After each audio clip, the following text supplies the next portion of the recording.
Did Ludwig just help with the FNAF timeline? No, I'm not kidding. Welcome back to another FNAF theory, and today we're going over the one question that YouTube's biggest streamer had when going over the FNAF lore. And why is she British? William's British? But why are his kids British? But first, how did we get here? Well, it all started when MatPat announced his retirement. You see, Ludwig wanted to pay respects to MatPat's 13 years on YouTube. And what better way to do that than to go over MatPat's 10-year-long project of deciphering the FNAF timeline. So, he watched all of Game Theory's Ultimate Timeline videos, he then called up MatPat to test his new FNAF knowledge, and after all that, he only had one question for MatPat that not even MatPat has an answer for. Matt, why are they all British? Why are they British? The kids are raised in like Utah and they sound British. They're kids. I think Scott, the creator of the franchise, just found a voice actor on Fiverr that he liked and was like, hey, join the franchise. But yeah, no, there's no reason they should sound British. There's no reason for them to be British? Come on, MatPat.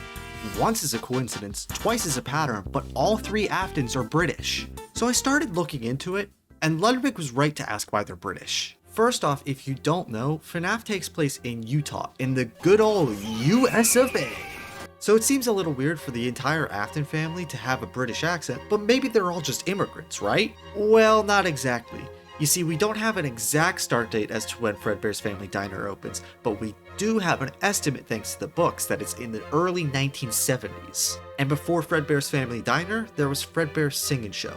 So we can assume that William Afton's been in America since about the 60s. Now I want you to ask yourself, how old is the crying child in 1983? Because if you said anything under 13, he was definitely born in America. And going off of that, Elizabeth also has to be born in America due to her being younger than the crying child. So why exactly does Elizabeth have the accent? Well, do you know exactly how accents develop? They develop pretty similarly to how different dialects and slang is developed. To put it in the simplest way possible, you develop your speaking from hearing other people speak. So if other people are speaking with an accent, you develop their accent. So the kids had to develop their accents from hearing their father's accent. But it goes a little bit deeper than that.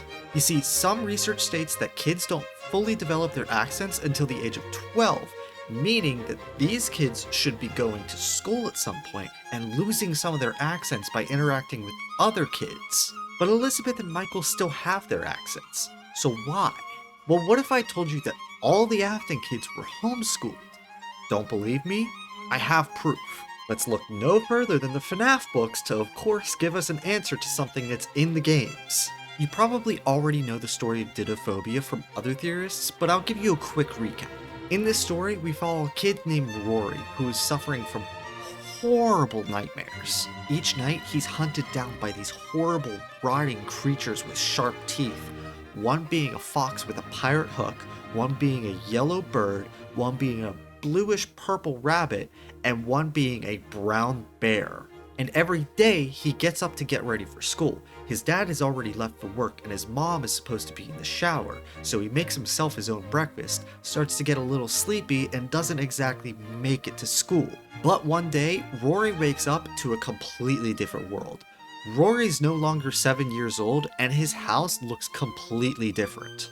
Turns out, Rory hasn't been home for years. He's been stuck in this experimental chamber that's been pumping in hallucinogenic gas for him to breathe, causing all of his nightmares to come to life. And to make it even more lifelike, there are blank animatronics set on tracks that are directed towards his room to make everything even worse for him. So what exactly am I getting at here?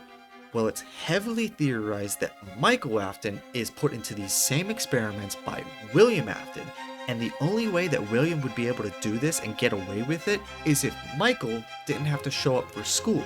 Now, to me, it makes sense. On the outside, it looks like William wants to pull his kids out of school because he's going to teach them, being a brilliant engineer and all, but from the inside, it's actually William pulling his kids out so he can have more control over them and even experiment on them when he wants to. Now, what would Mrs. Afton have to say about this? Well, nothing. She's completely out of the picture at this point. Now, I know that's a really bold claim, but let me explain. Now, a lot of people theorize that Ballora is a stand-in for Mrs. Afton, whether it's that she was just made in Mrs. Afton's image or something far worse. Now this makes me think that Ballora was made in Mrs. Afton's image as a coping mechanism for William. And because Ballora has to be built before Elizabeth gets scooped, Mrs. Afton's been out of the picture for quite some time. And if Mrs. Afton isn't there to help take care of the kids, William gets all the say in what happens to them, including doing something like, I don't know, stuffing his kid into an experimental chamber in order to study his fears. But hey, I want to hear what you think. Do you think MatPat's right? Do you think there's no real reason for the Aftons to have an accent? Do you think Scott just randomly chose 3 voice actors that all happen to have a British accent? Do you think I lost my freaking mind trying to figure out why the Aftons have an accent when they live in fucking America? Anyway, don't forget to leave a comment down below on what you think, and if you liked it, don't forget to hit the like button down below and hit the subscribe button to see more of my content in the future.